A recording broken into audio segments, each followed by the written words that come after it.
Okay, in three, two, one. Good morning and welcome to the Walk Off. I'm Scott Belford, normally joined, as you're all aware, by the best co-host in the biz, Adam Mack.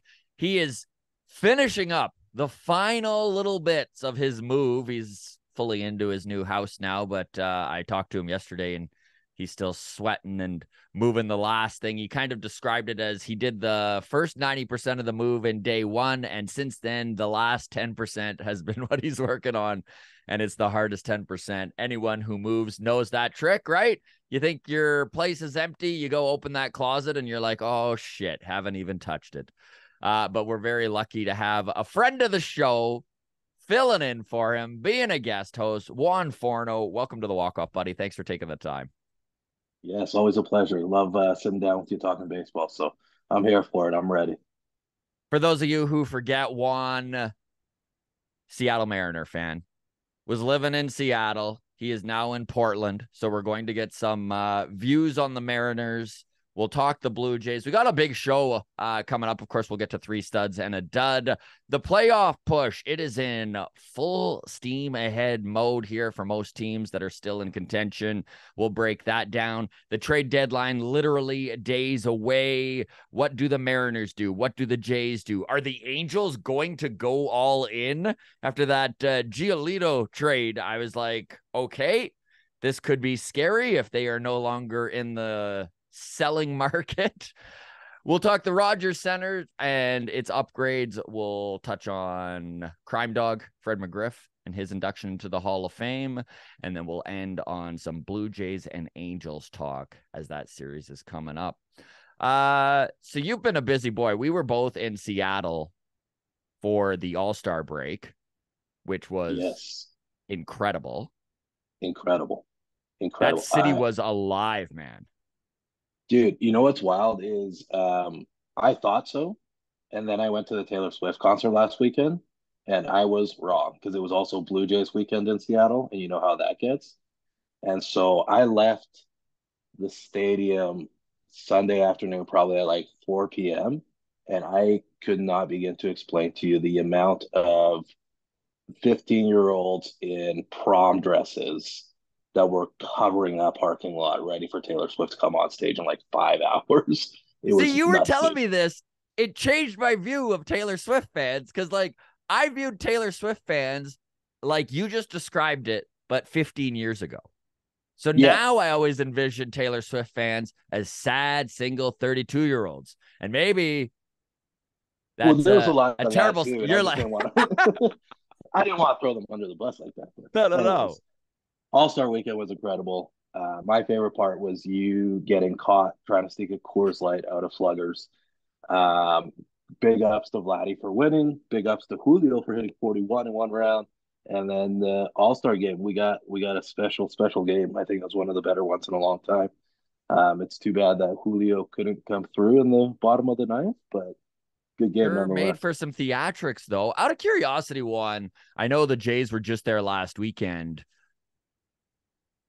There's a real rivalry happening there, right? Like Seattle, like Mariner fans, they're very accommodating, but I'm getting the feeling last time I was there, they're sick of Blue Jays fans taking over that stadium. Yeah, it's definitely building. I think too because they played in the like wild card series last year, and both teams are good now, and they're kind of vying for the same spot. Like they're not at the top of their divisions; they're vying for those same wild card spots. Mm-hmm. And you're right, Seattle absolutely hates when all the hosers come down for one weekend and act like the city is theirs. I will What's say, I'm funny, dude, pretty is sure. I remember like I went to the my first Jays Mariners series in 2008, and I bet you it was on Canada Day. The Jays had just fired John Gibbons for the first time and had rehired Cito Gaston, and because it was Canada Day, it was the first time that they really had a pile of Canadians show up. It was still not even close to what it is now, but I bet you it was 20%. And at the time, I remember the fans were like really endearing about it, right? Like they were like, this is so great. Like it's so cool. You guys are all coming down. And it's funny how that relationship has disintegrated over the time. I know I mispronounced that word, but it's always early. And I always do that with these words that I think I know. It was a big word. It was a big word. It So was a big word. I took a reach that I shouldn't have done. Okay, let's before we actually break right into this Jays Dodgers series, I do wish to quickly tease the live show that is happening. We're doing Baseball Town at the Comedy Bar in Toronto. It's going to be myself as well as Locked On Blue Jays host Craig Ballard. We're going to be co-hosting a live long toss. Right now, we have from Sportsnet and Jays Talk Plus Blake Murphy joining us as a guest. We've got Julia Cruz from MLB.com coming down. Johnny G, the king of Toronto podcasts with Gate 14 going to be there, as well as our regular and mainstay on Long Toss, Baseball Jen. Tickets for that, I'm going to throw those up into the comment section. Early bird tickets are on sale right now until August 1st. So you do wish to get on that, save yourself $5. This thing's going to sell out.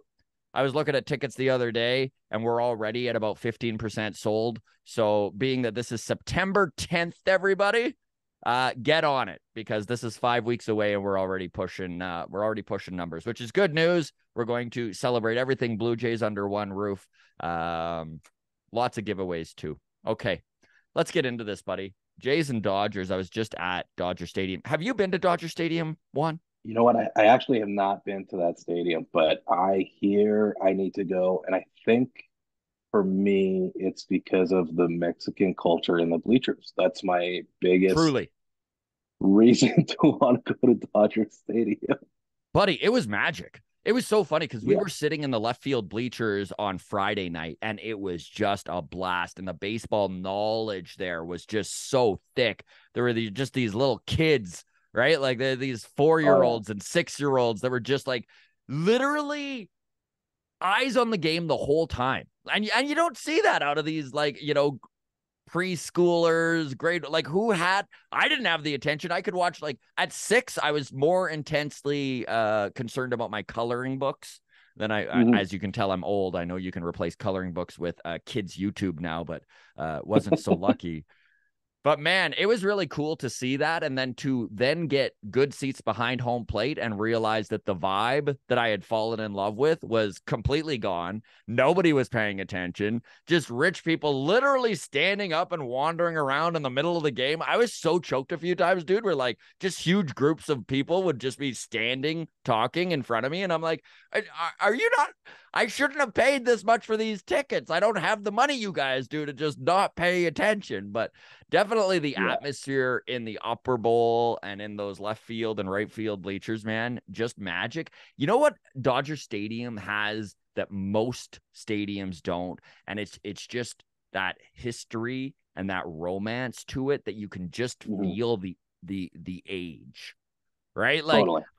it's the third oldest stadium, but it's funny how much newer it is than Fenway and Wrigley. So it has very much a football stadium kind of vibe to it, right? Very big Mhm. and cavernous, which is not Wrigley or Fenway at all. Anyone who's been, it was not set up for the fan experience, still isn't, right? Whereas Dodger Stadium very much was imagined for the ease and comfort of the stadium goers. So it was very cool Mhm. that way. Just a really, really beautiful field. Old, it's not the most beautiful, So like in comparison to something like Pittsburgh and PNC in Pittsburgh or Oracle in San Francisco. Just completely different yeah, vibe, but definitely loved it. Um, Jays take 2 or 3. Blue Jays now I was gonna 57 say, and 46. yeah, Big the series Jays win there, man. Jays went into LA and did what they could in Seattle over the weekend, and that's take 2 out of 3 to win the series. So, Yeah, um, exactly. and LA is a good team. Sorry, I had to plug it. Nope. LA is a good team though to take 2 out of 3, and Kikuchi looked good, and you always want to start the series with a win, and they did it in the 11th that game one. So that kind of sets the momentum, I think, for the series when you win in extra innings. It just feels different. It I don't know The, how to explain it, but no, it just feels different. I mean, it's because the games mean so much right now.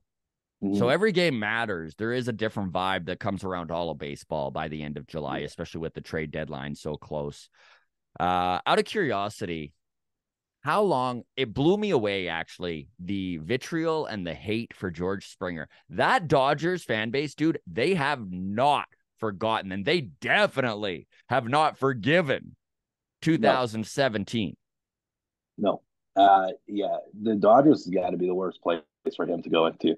I almost now am at a point where I kind of feel for the guy. Dude, Yeah. at the All-Star game, Orbit the mascot was getting booed in Seattle. Like that's how much Dude, lasting hate. All those Astros players and the booze rained down in Mhm. Seattle.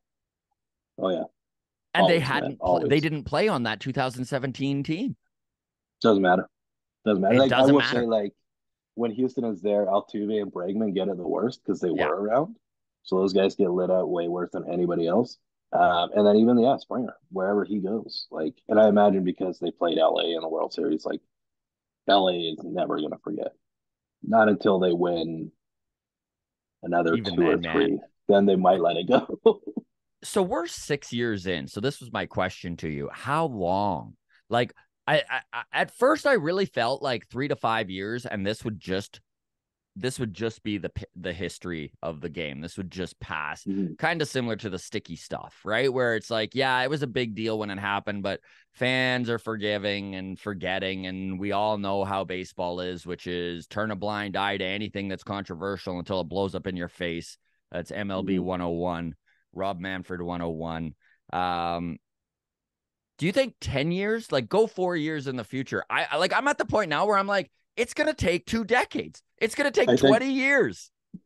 until they retire, like those three guys, Altuve, Bregman, Yeah. and Springer, until they retire, they're going to hear it, and that's what they're going to be remembered for. Mm-hmm. Because how can you not, right? Like you Mm-hmm. stole a World Series. Um, you know, I don't think that's going to go away for them ever. Houston is just going to be one of those hated teams now. Especially because like it depends on who you root for, and obviously there's rivals and stuff. But a lot of people used to hate the Yankees, and now the Mm-hmm. Yankees just can't buy a team despite their best efforts. And Beautiful. it It's a takes a beautiful lot of turn of that, events. no matter how hard they try. So you take that hate away, and there's no dominant force like the Yankees used to be, like in the '90s. And you put that hate where I think it's warranted and deserved. They cheated, they got caught. Um, and it'd be one thing if they cheated and made the postseason, but it's a whole other thing when you cheat and almost end people's careers and Mm-hmm. win the World Series. It's pretty serious. I don't think that's going to go away ever for the players as long as they step into opposing stadiums. And it's probably worse in some places than others, but that's not going away. It's I don't even hold it against them. I don't even hold it against the Dodgers fans for the way that they were acting. Like it did Mm-hmm. bum me out. Like I did feel for George because it has been 6 years and he did own up to it better than any of those other players did. Springer really owned it and apologized. And you really did genuinely feel some remorse there from him, which I didn't get those feelings from Altuve and Bregman. Um, No. that said, I was having some fun at the Dodgers Stadium, just bringing up Jake Marisnick, right? Because he's their fourth outfielder. He's on their 40-man roster. And like they'd get all mad and be yelling and screaming, and like literally losing their mind. Like there was a lady behind us who was like, you're the worst. Like just like losing it. But then I'd start Jake Marisnick chants, right? Jake Marisnick. And like all the Dodgers fans that know baseball. It was fun to see them recognize the hypocrisy and actually like kind of laugh and like give a little bit of a it went over better than I thought it would, right? Like there were even people turning around being like, no, you're right, he's a piece of shit too. Like I don't know why they signed him. Like I but feel like I feel like you did the same thing last year with Kelenic, right? yeah, yeah, Last year you were lighting up. Yeah, yeah. he had a good season until he was stupid and kicked the water cooler. Oh Here we are. man, what a bummer. I felt so bad for that kid after watching that press conference. Like, just because like it's just such a stupid thing to do. Like, it's Yeah, humiliating on top of like of on top of needing to deal with an injury, so like, Yeah, uh, the ramifications of that are just so stupid. And I'm somebody that's gone mad and smashed bats, and but at the end of the day, like, man, you let your team down big time. You should be embarrassed. yeah, and hopefully he takes that, learns the lesson, and uses it in the future to impart wisdom on hot-headed youngsters that he can maybe save learning that lesson themselves.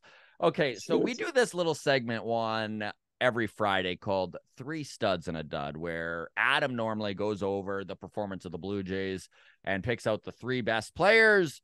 They're the studs and then the dud. So we'll start here with stud number 3.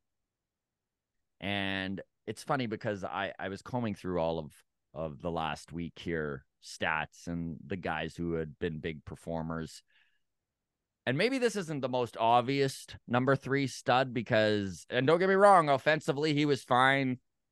Batting average of only 240, but he put up 7 RBIs, 2 home runs. But man, they just went out and got this Geneva Cabrera, who was DFA'd by St. Louis. The Blue Jays picked him up. They stripped his pitching down to basically just a fastball and a slider. So stud number 3 is going to be Danny Jansen. And it's a big part as just how he has handled a brand new member to this bullpen. The way he has handled Yusei Kikuchi has been incredible all season. But again, Yusei with an excellent week. So yeah, Danny Jansen, stud number 3 for this week. Showing love to the catchers, love to hear it. And as a Yes. catcher, you putting up 7 RBIs for your team as the I don't know what the playing time looks like, but all intents and purposes, probably the backup catcher on the roster. That's you're playing a vital role to your team's success if you're coming in as a backup catcher and doing what he's doing. So that's a good Yeah, I stud mean, number 3. I think it's safe to say Danny's full on number 1 at this point with the season Kirk has had, but I agree, man. Just even the way the catching position has been split so much in the last half a decade in baseball, and you don't really see that true number 1 anymore. It's become very much like goaltending in hockey, where yeah, you got a guy who's probably playing 55 to 60% of the time, but your backup isn't really a backup, right? They're almost full-time Yeah, players at this point. they're playing a lot more than they used to for sure. How difficult?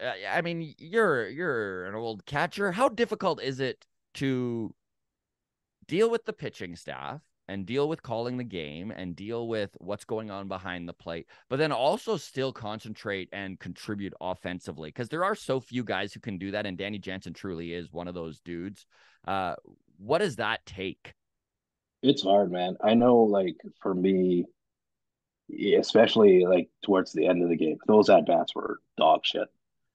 Your hand is sore, you're cooked. You got to be in good shape, man. Everybody says baseball and catchers are lazy, man. Oh my god, you go 3-4 days in a row with just consecutive night games and you're catching guys that are throwing 100. Like you're gonna feel that your hand hurts, your hand's gonna bruise.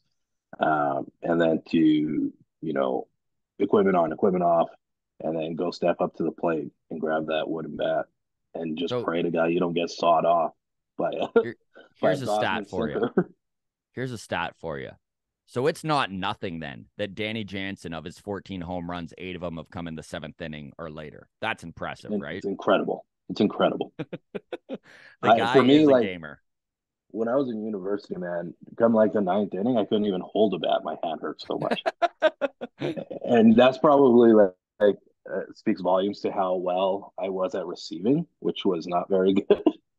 But you feel it. Anybody feels it, and you just got to tough it out, and that's why it's the tough man position in baseball. So him being able to do that is super impressive. This is crazy. Danny Jansen entered yesterday with a 928 OPS over his last 30 games. The guy is heating up at the right time. Again, 2 home runs last week. Stud number 3, well deserved. And I mentioned the guy's name here, but stud number 2 has been Yusei Kikuchi this week. 2 big wins, okay? And so 2 starts, 1 earned run allowed. He struck out 16. He walked 2, he came in and provided 6 huge innings yesterday when the bullpen needed it most. I mean, honestly, dude, this starting staff, and this is maybe a misconception by Blue Jays fans, is that the manager has been pulling starters too soon. I mean, that's always going to be a thing you can complain about with the manager. He pulled them too soon. He pulled them too late. The Blue Jays are a top 5 team in innings pitched for their starters. They have been getting length out of this starting rotation all year long. And they've kind of hit a wall, and we will get into the fact that this staff seems a little gassed, especially in the bullpen. We'll talk the dud in a second, and I think that's more his problem than the fact he's an actual dud. But yeah, Yusei Kikuchi, that 6 innings, man, they needed that from him so badly, especially after going 2 extra inning games and blowing that game on Tuesday, and just the amount of pitchers they'd went through. So huge game from Yusei yesterday.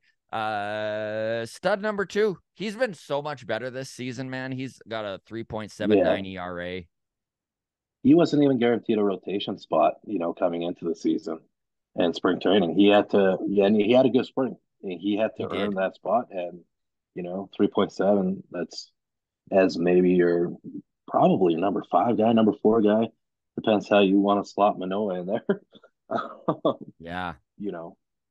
To get that kind of production, I mean, it's wild to me that they're in 3rd place in the AL East, considering what they've gotten out of Kikuchi and Bassett. For him to go in there and 16 innings. Did you say 16 innings? 16 strikeouts. 16 strikeouts, and then 11.1 innings. Yeah, I mean, that's solid. And he's always had the stuff. He's just got to keep the ball in the ballpark and not hit and walk people. And that's really what he's limited this year. It's been limiting his walks, man. He still gives up. And this is the thing. If you're going to give up home runs, you better damn well not be putting guys on base. And so that has helped Yusei a lot. That's a huge, huge part of it. Okay, drum roll for stud number 1. The top of the heap here goes to bullpen piece, Jay Jackson, who has just been a complete revelation for this team lately. He's actually going to be a guest on the podcast on Wednesday, so tune in to hear Jay Jackson here on the walk-off. Very cool. Man, the series in LA was Jay Jackson's coming out party pretty much. It definitely inserted him into the circle of trust when it comes to where John Schneider feels about this bullpen. A scoreless 9th. Where did he come from? I don't even know about this guy. Yeah, so this is an old season veteran. He's kicked around the league for years now, 35 years old. He was actually released 3 times this season, dude, by the Jays, and has come back. It is wild what this old man is doing right now. And you can just tell he doesn't give in. And that's what I love about this guy, right? He knows when to throw strikes. He's a strike thrower. He's not putting guys on base. I mean, he had that scoreless 9th and a scoreless 10th in Monday's game with the win. He got the win. Another perfect appearance yesterday. I mean, this guy is sitting right now at a 0.59 whip. Walks, hits, innings pitched. He is almost at point. He's almost at a half. Like his numbers don't make sense, but he does have options. We're going to see what happens. I mean, he even said he's going to come on to, I probably shouldn't announce this, but we're in it now. He even said he's probably going to he'll come on the live show in Toronto on September 10th. If he's still with the team, which is the most seasoned veteran reliever, real world view ever, right? It's like, yeah, I mean, I've got options and I'm old and I was never in this team's original bullpen plan. So we'll see what happens. But man, he is sure making a case to be in this bullpen for the stretch. I mean, if he continues to do what he's doing, there's no way they can get rid of him. So it's in his court. You would hope so. Okay, now for the downer, the dud. And honestly, I felt bad giving this dude the dud because I do think there's circumstances that are out of his control going on right now. Friend of the Seattle Mariners, the guy who was traded for Teoscar Hernandez, Eric Swanson is this week's dud. He gave up 4 runs, 5 hits, just kind of fell apart there in Tuesday's game. Eric Swanson hasn't had a 1-2-3 inning since June 29th. He's at 48. He's at 48 innings pitched already, dude. Yeah, it's Like, hot.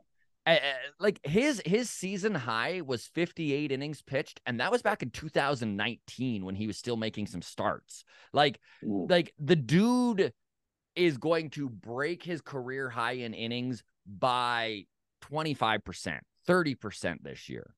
And I think he's just a little overworked right now, buddy. Yeah, it might be. You know, that comes down to bullpen management. You know, you feel for the guy, but at the end of the day, I was always a strong believer that the Mariners won that trade. And, you know, Teoscar is maybe not necessarily putting up quite the numbers that they had hoped, but he was a Blue Jays killer over the weekend, which Yeah, he you love was. to see. And almost robbed a home run on Sunday as well, dude. Popped out of his glove. That was the difference in that game. Um, but yeah, bullpen management is a huge part of it. And if you're gonna increase somebody's workload by 30%, you're gonna see the effects of that. You know, and there's also something to be said about Swanson and bearing down and you know, showing some grit and just fucking getting through it. You know, as a 1 inning guy, you gotta put up some 1, 2, 3s. You know, to go an entire month without doing that, it's unacceptable. And I'm sure he'd say the same thing. I agree. Eric Swanson, you're dud. Moving on here, we're going to get into this playoff race, dude, because my God, is it ever turning into an exciting showdown of far more teams than I had expected to be in it. This is expanded playoffs, man. This is new baseball, and there is a reason why they did expand the playoffs, and it's actually working out the way they said, which is so rare when it comes to Rob Manfred and the things he says. Breaking down the AL wildcard standings, the Rays sit in the first wildcard spot. They're 4 games up on Houston, who sits in the second wildcard spot, who is a game up on the Blue Jays, sitting in that last wildcard spot, which means they would play the winner of the AL Central. Which is a spot you And want to be. I know it's a slippery slope, right? To try and aim for that third wild. You want to squeak under the wire, but also not be too good where you need to play the Astros or something. Yeah. We'll see what's happening with the Astros and the Rangers. I mean, the Astros are 1 game back of the wild card spot, and I think they're 2 games back of the Rangers after their series, their head-to-head series there. So that is going to be an interesting one there in the AL West. Yeah, and I also think it's wild that Tampa Bay is a wild card team based off of how they started their season. They're the worst team in July. Yeah, they They're are. the worst. They fell They've down been terrible. after I don't know what happened. Oh, they And busted so many of my parlays. I've been hating the Rays. I'm like, I always had a rule: don't bet on the Rays because I hate them. And then when you win this much, I'm like, you got to start, making a few bucks off the heartbreak. So, but no, it's you got it right, but only when McClanahan pitches, man. At this point, yeah. because At this point, Jesus, so the rest of it's the AL brutal. East is knocking on the door as well. Just outside of the wild card is the Red Mm-hmm. Sox, a game and a half back. 2.5 back is the Yankees. 3 back is the Angels, and the Mariners 4.5 back. Mm-hmm. Who would have thought that Baltimore would be atop the division at the end of July of No, all the teams almost in that nobody. I mean, pool? there were a few guys who made that prediction and good on them, but I Yeah, still even feel like that was that was a roll of the dice prediction. That was I'm gonna step. Most people are because that's an easy one to eat, right? If you call yeah, the Orioles to win this division at the beginning and they don't, you're like, well, still they're a good team, like I they're guess. fine. It Yeah. was a bad take, big deal. But now they get to celebrate it, right? They're like, Oh I know yeah. baseball better than everyone. So Low risk, high reward inquiries. Who do you think is gonna end up in the wild card spots? Like who gets left out? Because some teams aren't gonna make it. Okay, so this is a really interesting breakdown here. If you look at home games remaining, Toronto has the most remaining home games with 34. Baltimore has 31. Houston has 31. The Angels have 29. Red Sox 28. Texas and Seattle have 27. The Yankees and the Rays have 25. So the Jays with almost 10 more home games than those Yankees and Rays. You look at the strength of schedule, and this is in order according to the statisticians at Fangraphs. So Boston has the hardest schedule, followed by the Angels, the Rays, Baltimore, Yankees, Texas, Houston, Seattle, Toronto. So out of all the contending teams, Toronto does have the easiest schedule and the most home games. I mean, let's face it, sort of irrelevant here. You still you go out there and win. And if you look at the Jays schedule, the last 12 games, they play the Yankees 6 times and the Rays 6 times. So I really do think the Jays making the playoffs is going to come down to those final 12 games. But the truth is, you look at this list, dude, and for the most part, I think the final 12 games is going to decide almost everyone's fate outside of maybe Seattle and Los Angeles if they fall out of it. I'm not ready to even count the Mariners out, man. 4.5 back is not that far out. No, and here's the thing with the Mariners that maybe gets overlooked because of their record, because they're so consistently average. Like, I know we were talking about this, but their starting rotation is right up there. You know, Luis Castillo, Gilbert, Kirby. Oh, Kirby could be a future Greg Maddux with how mm-hmm. much pitch control he has, which is a lofty thing to say out loud, and I might get torn up in the comments over that one. Little bit of a hoser comment. And then you got a couple of young guys too with Wu and Bryce as well. So that rotation is good enough to carry them past the finish line, especially if they got one of the easiest schedules. I know we're gonna get a couple of Oakland games, and that always Mm-hmm. helps. Yeah. Um, but the Angels and Houston are right there, and they're also going to get those Athletics games. So it'll be interesting to see. Um, I'm not fully sold on Boston. I don't think Boston's going to make the cut. Um, I'm sure we're going to talk about the Angels in a little bit. I have so many thoughts there. Mm-hmm. But I think Tampa and Baltimore are for sure locks. Houston and Texas are locks. And I think Toronto is probably going to take that last spot. So I think there may be some movement in terms of positioning, but I think the teams that are in the playoffs right now are the ones that are inevitably going to be there at the end of the year. Yeah, I feel similarly, and this is a perfect transition into trade deadline talk because there are going to need to be some of these teams that just either stand pat or decide to be sellers. Mm-hmm. Who in this list? Okay, so let's just go over. I'll just read the name and you tell me buyer or seller in your opinion. Okay? So Toronto. Mm-hmm. Fire. They have to be. You have to be. You have Uh to be. How much more are you going to get out of Bichette and Vladdy in their first contracts, right? Like you gotta capitalize on these guys because they're gonna be 30 million plus dollar guys a year. So You gotta do it now. I really don't think this is going to happen. But when I look at and listen, the Blue Jays front office, it's constant lip service about a forever contender, right? Mm-hmm. The front offices love to point to Houston and be like, why don't we just win all the time? And fan bases are like, yeah, give us that. Give us the win all the time option. But despite all that lip service, dude, you take a look at what is going on. And I think it's time for the Blue Jays to push some chips in. And I know this will upset some You have prospect to. lovers because I don't wish to see Tiedemann go anywhere. I don't wish to see Orelvis Martinez go anywhere. I don't wish to see some of these top Blue Jays prospects go anywhere.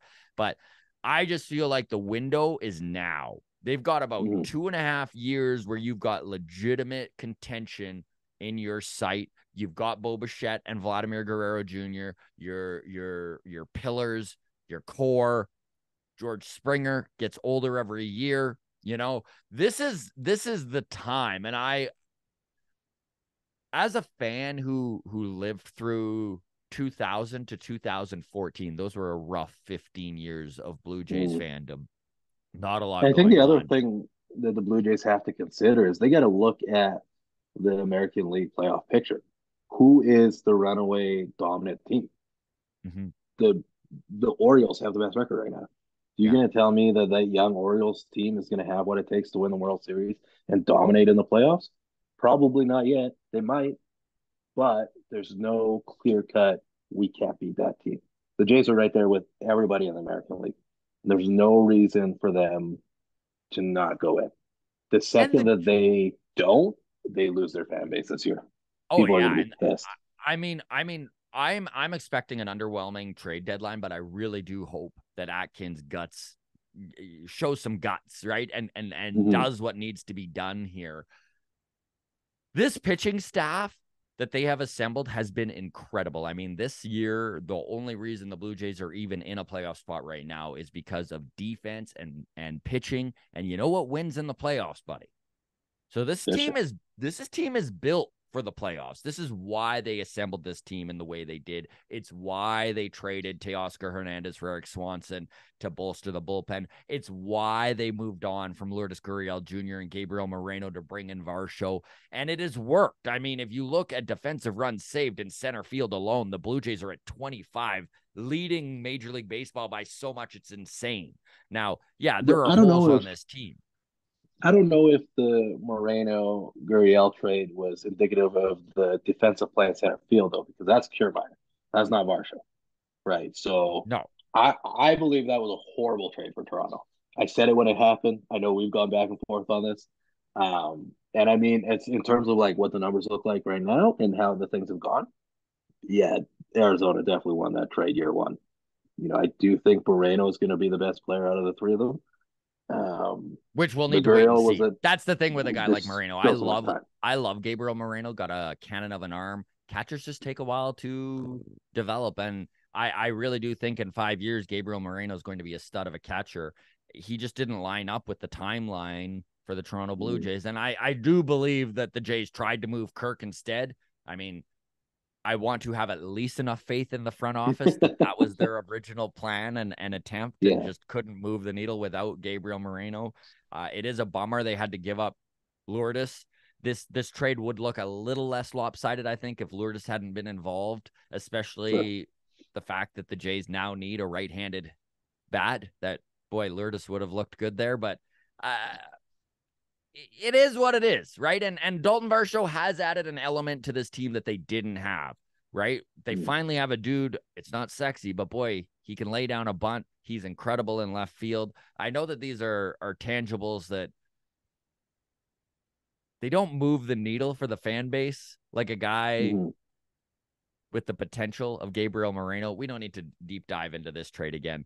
Basically, all I was saying is that the Blue Jays are very defensive and pitching orientated right now, and that is how you win playoff games. So if they can go out and get that middle of the order bat that they desperately need, and this offense can start to look a little bit more like it did in 2022, I think that this team is a true contender. Okay. Baltimore. There are buyers, right? I think they're going to stay pat. I think they're going to not get too crazy. Do you think that's they bullshit? have not at all, man. They have the best No? record in the AL right now. Why? Why do they need to go? Why would they not go get pitching? Why go blow it up? Look what Giolito cost. Giolito's like a good, solid number 3, average number 2 guy at this point. He has dominant stuff to be an ace, and he may give you a gem of a game here and there, but LA had to give up their second or third prospect to go get him. I don't think Baltimore should risk it right now. They are so well set up for the next 6 years with that roster that, you know, why go give away a piece when I don't know if you're quite there, and these young guys should get a little bit of playoff experience first. That's a very fair take. Houston. Oh yeah, they got it. They got to buy. Boston. I'm not familiar Not what with they their farm should do. system. What you think they're going to do. Yeah, I think they're not going to do a whole lot, to be honest with you. Yeah, peripheral buying, right? Like bolster Yeah, from, like we'll buy, but they got to have a little bit more control than just a rental. Texas. Yeah, I think Texas is all in. You can look at the They could go contracts all they've been in, giving right? Like, out. yeah, Texas, Yeah, I think they're yeah. Yankees. Yankees are always in. They're never They going to be have to be. sellers. Yeah. The They're never Rays. going to be sellers.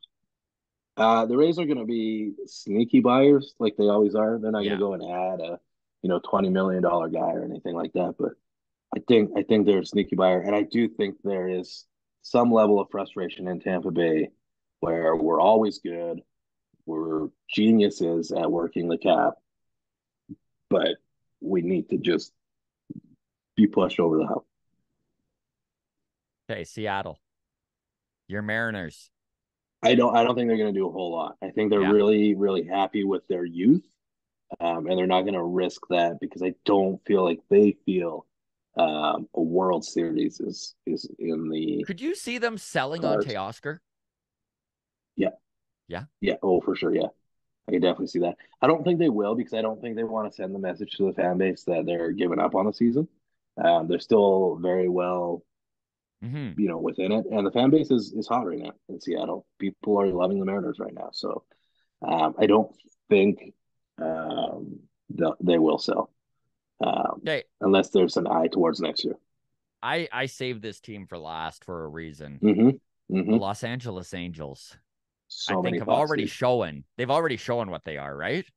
They're I buyers. think I, I think show is the best word, and it is a double entendre because they are showing Shohei that they are serious about winning, but I think it's all bullshit. I personally believe that they are just trying to send Otani a message saying, "Hey, we're committed to winning. Re-sign with us, stick around," and then they'll go back to being the dog shit organization that they are, spoiling two of the greatest players to ever play the game. Do you I think think that that's there's any exactly. way?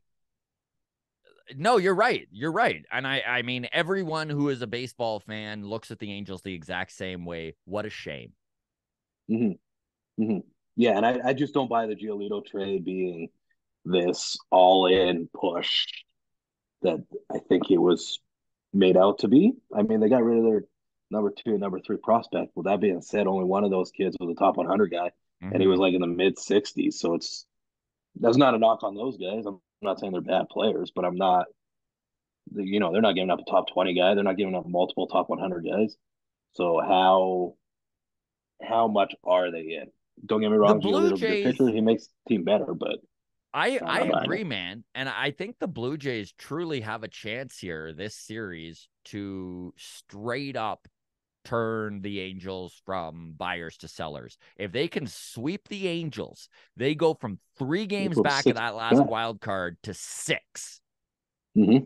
And at that point, I mean, I still don't trust the front office of the Angels to do the right thing. But if you're 6 games out, like the Angels could set themselves up, man, for Mm-hmm. years by Yeah, moving Shohei. For I years. They could I don't turn know why they this wouldn't. franchise around.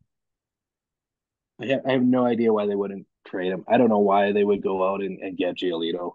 I think it comes down to the money. Art should have sold the team. Otani, whatever he ends up signing, his marketing worth is going to be more than that contract. You know, so I I don't understand why you wouldn't take a player like that and get three top 100s plus two lower level high upside minor league players. So You get blue chip guys. can you see a scenario then where the other shoe drops for the Angels? Like, can you see so don't expect Marcus Stroman and Cody Bellinger to the Angels. I would be shocked if they added anybody else. I don't think they would even be able to put out the best offer at this point, right? Yeah. Number two and number three prospects are gone. Yeah. There's no way they're going to come in with the best offer for those guys at this point. It's going to be really interesting. Of course, we'll be following along with the trade deadline. Keep your eye on the walk-off channel as moves happen. Obviously, we'll be commenting on them. I don't wish to I get just too think into the everybody. I think any owner of any California team just needs to sell, with the exception of the Giants. yeah. Athletics sell. Angels, sell. Dodgers, I'm sick of your shit. Just sell. Just move in some low level dude. Padres, sell. Padres, get something right because you guys are spending way too much money to be where you're at right now. Right? Maybe They Josh could Hader. they could Josh trade Soto. Hader. Josh Hader, Juan Soto to the Jays for Tiedemann, Varsho, and Zulueta. Hey, who says no? I'd make Everybody. that deal. I'd make that deal. All right, buddy. Let's I know that you've got things to do and places to be, so we'll start to wrap up here. Really appreciate you filling in here for Adam, and we'll be sure to have you back, buddy. Okay, let's get to the extras. I do want to talk the Rogers upgrades that have been going on. We're going to, in the off season, see them upgrade the lower bowl. Of course, the 500s and stuff is what they had done over this off season. It's kind of a bummer for the Jays because they again start the season with a super long road trip before coming back to Toronto. But the things that they are going to do, these are the key features of the new 100 level seating bowl, and they include a more comfortable experience, Juan. Whoa. With additional legroom and modern shaped seats. Are you ever sitting in a seat and you're like, my God, this vintage seat is just bullshit? I wish I had something more modern and more my speed. Yeah, I think they have to account for the growth of technology and the lack of posture Yes, nowadays. And I right? think that's so I don't think we realized it. So, Rogers is just ahead of the game and realizing that, cell phone numbers are up. We should probably make people more comfortable with their shit posture. Modern seats for modern asses. Yes, That's what I'm saying. finally. Little There's going little to bit be wider. a greater variety of seating options and designed specifically for baseball viewing, which is going to be a great thing because that is one thing that was just so dumb about the Rogers Center is that they set it up so that the Argos could play there back in the day. And so many of those seats that in every other stadium are facing towards home plate are facing the others. You kind of got to crank your neck to look at where it's going. So that's good. Of course, what we really know this upgrade is all about is tripling the season ticket prices, which is exactly what is going on. Mm-hmm. Mm-hmm. Okay, Fred McGriff Mm-hmm. now in the Hall of Fame. Very Yeah. cool, man. And Yeah. he Yeah. was he was one of the guys that was selected by I forget the name of the committee now that Like kind of goes. Yeah, the whoops we yeah, screwed up committee. The whoops we screwed yeah, up yeah, committee yeah, that still refuses to put Barry Bonds in the Hall of Fame. yeah. Oh yeah. Yeah. Unreal. Who Fred McGriff reminds me of, and this is a deep cut. Ever since we've been playing that immaculate grid, he Yeah. reminds me of Julio Franco. Do you remember him? Yes. Yeah, that's Great I just for some comparison. reason they're the same people to me. Okay, buddy. Um, the last thing I want to talk about before we just quickly give the pitching matchups for the Jays and Angels and get you on your way is extensions and what is when an organization should look at re-upping on a player. So I want to use Danny Jansen as an example here. Danny Jansen has taken major steps forward in his offense, especially from about last year on when he decided to stop trying to spray the ball over the field and just go with the fact that he's a pull hitter. And you know what, man? Mm. His just being a pull hitter, like I think Marcus Semien is who got that in his head because Marcus Semien, I mean, you watch Danny Jansen's swing, compare it to Marcus Semien, and man, it is mind-blowingly similar. It is mind-blowingly similar. Their numbers, I mean, if you look at the last 162 games, and every time I bring this up, there's always people in the comments that are like, that doesn't even make sense. And then they go check the stats and they're like, holy shit, Danny Jansen's literally putting up the same numbers as Marcus Semien, 34 home runs, over 162, over 100 RBIs. Like the guy's really coming into his own. I know he's struggled to stay on the field, but when it comes to catching, the experience of calling a game, knowing your pitching staff, knowing you almost got to be a psychologist along with knowing how to call a ball game and be offensively, valuable. Danny Jansen's kind of at the point at he's going to be 28 years old next year. Is he a dude where he's got 1 year left on before he's a free agent. Is he a dude that you would consider going to in the offseason, being like, Danny, what do you think? Like 4 or 5 Yeah. years? Like, because you want to lock up these guys that you invest all this player development time into, right? Mhm. Yeah, I think like it's so hard because of, the luxury tax and the roster construction and now needing, two catchers. Um, and the question then becomes, how good is Jansen's work ethic to keep him behind the plate? How long is he going to be behind the plate? Because as soon as he can no longer physically catch, his value goes through the floor. Mm-hmm. That's not to take away the fact that he's a good hitter, but if you got to put him in a DH position or a first base position to make him an everyday hitter, Yeah. then is he still putting up those same numbers? That's something to consider. So I would personally offer him like a 2 year, 16 million. Yeah. I don't think I would. I don't think I would stretch it past 2 years. I don't think he's going to get a ton of offers for more than three. How much does he love Toronto? How good it is his And conditioning to stay behind the plate? There's so many factors that I just don't know. everything you just said is why I think it's important to go to Danny Jansen this offseason. It's like you're at free agency, he'll be sought after. It won't be insane. Mm-hmm. He's probably, my guess is a guy who gets 3 to 4 years on the open market, 10 mil a year type of thing. But if you go to him before the open market, a year in advance, right? And he's not Vladimir Guerrero Jr. or Bo Bichette, where he's got, he's generations of baseball.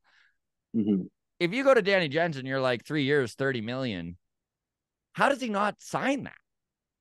Yeah, I think he would sign that contract. I also think there's something to be said with, the Jays took probably a ton of phone calls from probably every team in the offseason this past year on catchers. And I think they probably got a good gauge as to what other teams see his value as.